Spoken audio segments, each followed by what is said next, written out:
महाराष्ट्र में इस बार बाढ़ ने भारी तबाही मचाई है। सोहित की एक रिपोर्ट से समझा जा सकता है कि इससे उबरने के लिए महाराष्ट्र को कितना कुछ करना पड़ेगा। महाराष्ट्र के मुख्यमंत्री उद्धव ठाकरे बाढ़ प्रभावित कोल्हापुर के दौरे पर।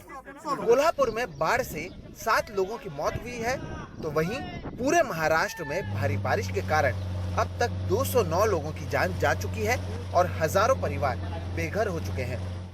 2019 में आई बाढ़ ने भी कोल्हापुर में तबाही मचाई थी, तो वहीं 1.5 साल के भीतर दूसरी बाढ़ ने लोगों की परेशानी और बढ़ा दी है।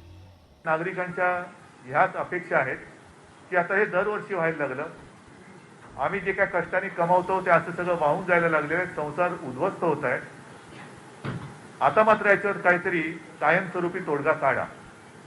आता तोडगा काढायचा म्हणजे हे जे काय पाणी, तर त्या अतिरिक्त पाण्याचा एक पुढे काय करायचं त्याचं नियोजन करणं हे फार महत्त्वाचं आहे। त्या दृष्टीने सुद्धा नुसता अभ्यास नाही तर आराखडा हा बनवून काम सुरू करावं लागेल।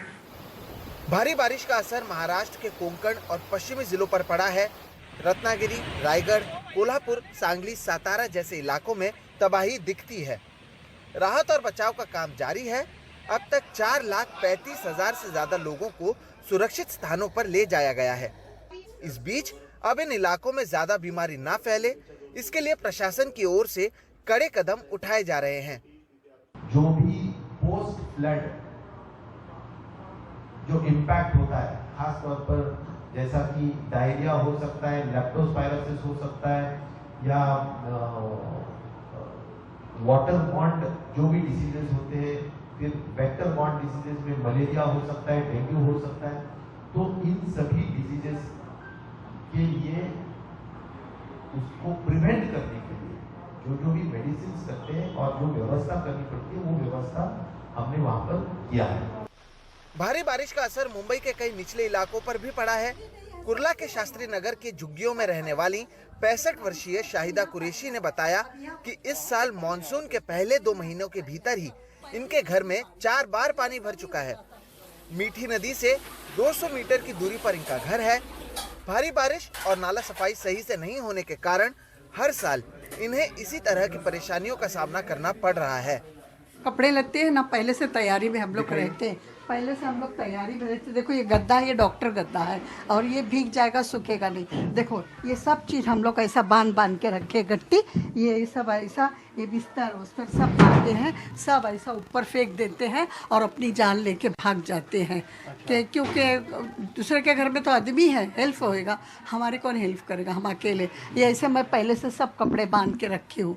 गद्दा है, गद्दे को भी ऊपर भेज देती हूँ। ये पूरा जंग लग गया है इसके अंदर, भीगते भीगते। इसके लिए लोखंड का, ये देखो ये मेरा कबाट है, इसमें मेरे बेटे के कपड़े रहते हैं, मेरे भी कपड़े रहते हैं। ये देखो मैंने 2 माला ऑलरेडी खाली करी, इसमें भी पानी भरा था, पूरे कपड़े भीगे, वापस मुझे धो के सुखाना पड़ा।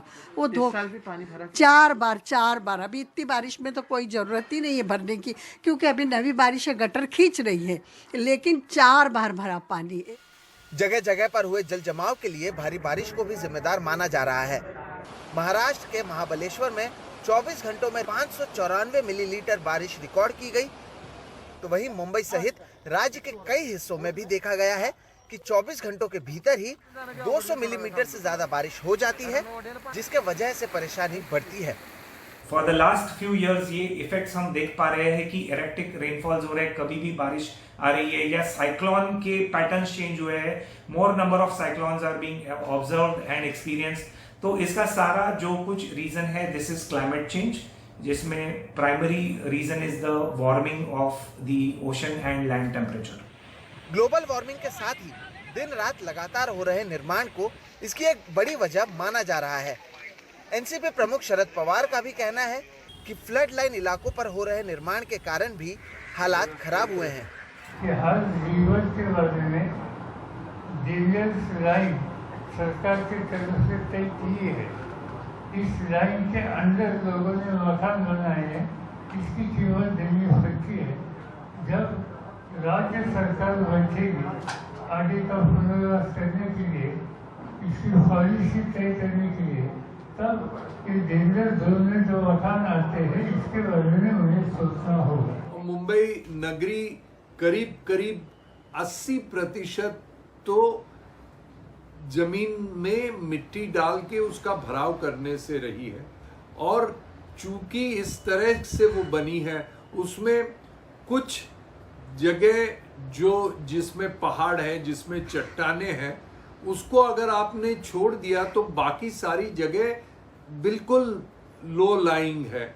और जब बरसात आता है तो जो ऊपर वाला पानी होता है वो बह के जो नीचे वाली पानी है, जो एक कटोरी की तरह है, जिसमें वो जमा हो जाता है। आमतौर पर भारी बारिश के साथ होने वाले जल जमाव के लिए समुद्री तट, निर्माण और निचले हिस्सों को जिम्मेदार बताया जाता है। लेकिन अब भी शहर में कई जगहों पर समुद्र और दूसरे जगहों पर लगातार निर्माण जारी है, जिसकी वजह से भविष्य में भी इस तरह के मामले सामने आने की संभावना बनी हुई है। मुंबई से कैमरा पर्सन संजय मंडल के साथ सोहित मिश्रा, NDTV इंडिया।